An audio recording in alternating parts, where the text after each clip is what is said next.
Hi, my name is Alana. Welcome to my YouTube channel. I'm knocking these out back to back to back. 5 videos in a row I'm recording. I have a headache, but that's okay. We're going to make it through. So, this video, I'm going to go over what my reading plans are for 2024. And I have 15 books that are must reads for me. And after that, I'm going to play it by ear. I'm going with the flow. I have a feeling that in 2024, I should just be a lot more flexible.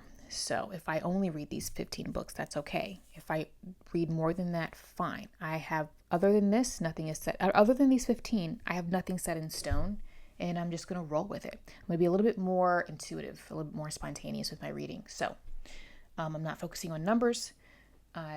Again, other than this 15, I'm not focusing on numbers. If I read 20 books, but those 20 books are fantastic, that's all that matters. If I want to,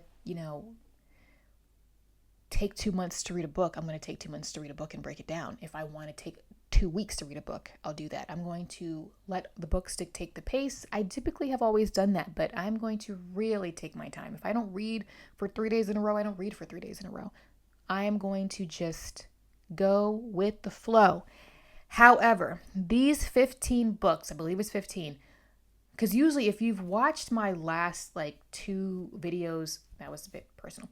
If you've watched my last videos of what my reading plans were for 2022, what my reading plans for 2023, I had massive stacks behind me. And I just don't want to do that. I'm going with the flow. Like I said, I just have this gut feeling to be more flexible and to ease off on that list. So, because life's going to life. I mean that in some cases in good ways, we need to be flexible. So, gut feeling. Don't know what the gut feeling is for, but we're rolling with it. So let's go through these books. I'm going to be pretty quick because there actually are a decent amount of rereads in here. That's another thing. I want to do a lot of rereading because that's what I'm in the mood to do. So they're actually stacked down here. So let's just go for it.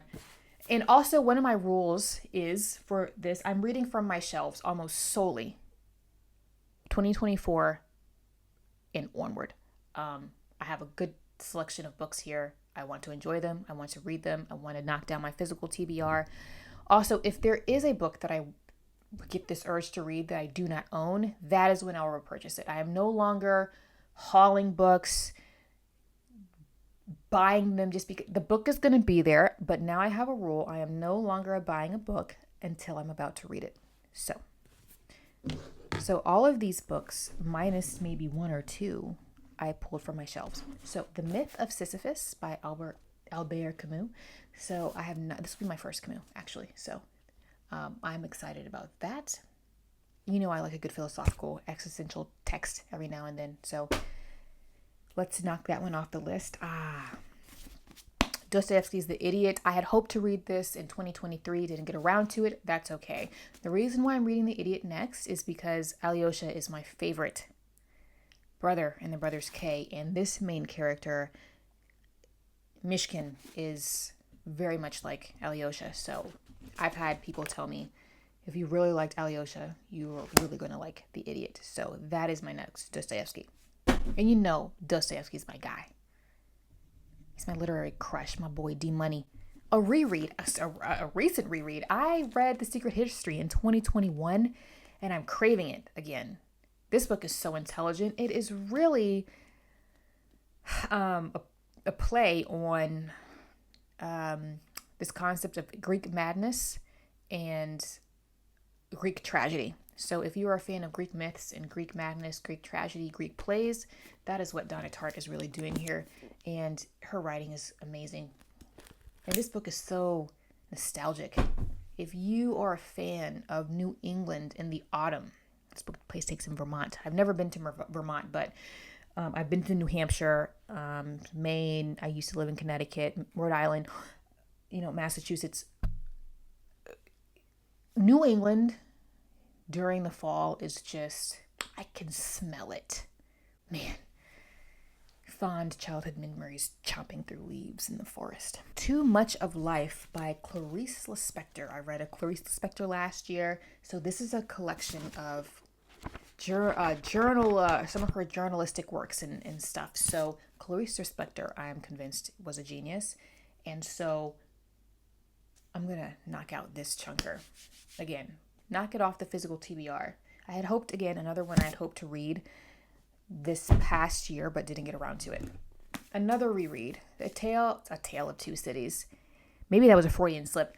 The Two Towers by Tolkien. Again, another one I had hoped to read in 2023. Didn't get around to it. This is a reread. You know, I'm a Lord of the Rings fan. As I'm recording this, I am in the process of rewatching the extended editions of the movies. Again, I do that at the end of the year, at the beginning of the year. So they're Christmas movies to me, okay? But this is my addition. I treated myself to the trilogy 2021, I think, and I got these gorgeous illustrated editions. Yes, I will be writing in them. It's a book, not an artifact. Four Tolls, The Lincoln Highway. I read Rules of Civility in 2023. I will be posting a review on that. But finally knocking this one off of my physical TBR.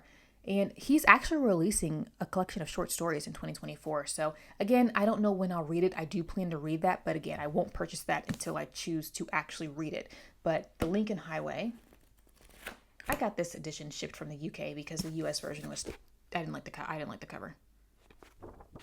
I do that all the time. Sometimes I feel like the UK gets better editions, covers than we do, but that's just me. Continuing my read through the Outlander series, Voyager. Voyager is a reread. Again, I read this in 2017. It took me a year to read through this. Not the book's fault. It was me. I was going through the darkness of the soul, but it's okay. It's a blur. It took me a year, and it's time to revisit. And after this, actually, I haven't read any of the other books. I do have the fourth one somewhere over here, and so I will be reading this. This is actually, by the time this video goes live, I may have already started it. I'm currently reading The Goldfinch, and I'm hoping to knock out almost all of The Goldfinch, the rest that I have remaining, before I have to go back to work. So by that, I'm probably that my leave is over. But time for a reread of this because I don't remember much. Clash of Kings, second Game of Thrones. I will be reading this after I finish Voyager. Again, I read this during the darkness of the soul. I don't remember a thing. It is a black hole to me. I don't know what happens in this book, so I need to reread it and hopefully enjoy it.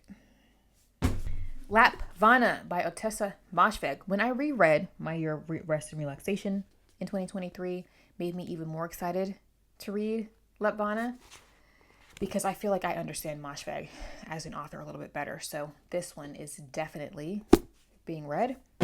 Going to get read. I'm going to continue the Neapolitan Quartet with the second installment, The Story of a New Name. If you've watched my top reads of 2023, you will see that My Brilliant Friend was in my top 3 reads of the year. So I'm excited to continue the series. This is, I'm anticipating, going to be one of my top reads of 2024 and probably one of my top reads of life. John Steinbeck's East of Eden. I love Grapes of Wrath. Grapes of Wrath is one of my favorite books ever, but I've heard this one's even better. So I'm expecting this to bump Grapes of Wrath off the list. So I'm really hyped to read East of Eden. I don't know when in the year I'm going to read it, but hype.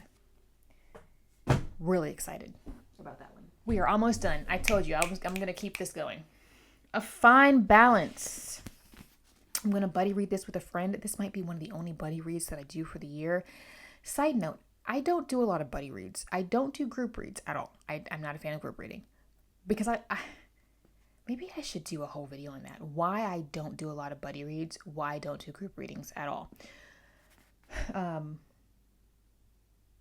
I think it takes the pressure off my reading actually, but I am reading this with a bookish friend, Joanne. We are on Instagrams. And A Fine Balance. We both had this on our shelves and decided to knock it out this year and read it together. Last year we read Lorna Doone. What was that face? Last year we read Lorna Doone together and we had a good time. So this is the next one, A Fine Balance. I've heard excellent things about this book. But yeah, I don't do a whole lot of, I get offers all the time. Buddy reads, buddy reads, buddy reads. And I think the one reason why even more so now I'm scaling it back. Again, I'm going with the flow with my reading. I don't want the pressure on my reading. I don't want to feel like I have to read it quickly or in a certain amount of time, or I have to meet when somebody wants. I just want to read the book when I want to read it at my own pace. That's how I'm feeling even more than I have in the past, because I'm just changing some things up. Maybe that's a different conversation for a different day. I'm also moving on to the next book. I'm anticipating going to be another one of my top reads of the year. Maybe one of my top reads ever. Lonesome Dove by Larry McMurtry. McMurtry. My boy. LM. I hear nothing but good things about this book. It's a Western. Irrelevant. It's Lonesome Dove. I'm hype. I'm so hyped to read this book. Again, don't know when in the year I'm going to read it. I'll wait for the right time to hit me. But Lonesome Dove. Super excited about this one. So, another reread. This, Dostoevsky. The Brothers K. Okay. The Brothers Karamazov by my boy D Money. I read this in 2021, and I'm 3 years later, I'm due for a reread. This is one of those books, and this happened to me when I read it in 2021. It just shouted at me. I can't explain it. It was just like, read me right now, stop, drop, and roll immediately. This book has this hold on me. It's one of my favorite pieces of literature, period. Okay. And recently, again, it's like, reread me in 2024. So that's what we're going to do. I will prioritize this in some way. Again, don't know when in the year I'm going to read it, but I love this book. I love it. I think maybe is it my top gifted book that I tend to give people? It might be this and Cold Mountain, but due for a reread. And then I can do a YouTube review for it. I don't have a YouTube review for it. And then last but not least, the third installment of In Search of Lost Time by my boy Proust, the Gimont Way. This is a chunker. This thing is just under 900 pages, I believe. Nope, I lied. Under 800. It's 800 and something pages. So, this book. It's Proust, so it's going to take me a while to get through. That's okay. When I'm in the world of Proust, I enjoy it. But when I'm out of the world of Proust, I enjoy the break. He is mental gymnastics, but for me, he is worth the struggle. Again, it just requires patience. There's a lot of meandering, but the writing is beautiful. And I've heard really good things about this third one. I think, is it Ben? On Ben's channel? Antidote Doom. I'm sorry, Ben, if you're watching this. I just butchered your handle, but Ben the Finn on Instagram. I believe that the third volume he particularly enjoyed. He has an excellent video on reading Proust, by the way. So, those are my top 15 reads that I'm going to prioritize for 2024. If I don't read anything else but these books, I would be okay with that. There will be others, but we're going with the flow. And this feels manageable for me. You know, life is going to life. And I just don't feel like being as strict with my lists this year. What are you planning to read in 2024? Have you even thought about it? Or do you just really go with the flow and don't have any type of list at all? If you've read any of these, please let me know if you enjoyed them or if you didn't enjoy them. Also, please feel free to like, subscribe, and also feel free to follow me on Instagram, where I get up to more bookish shenanigans. I post all of my content there first, book content, and I like to post goofy things in the Instagram stories, because that is what the internet is for. Stupidity. Okay? Dumb stuff. All right? I bypass all of the current affairs on Instagram because, rant. When I want to know what's going on in the world, I don't go to social media. Okay? I don't. I go to reputable outlets. All right, I'm done. I'm out. I'll see you in the next video.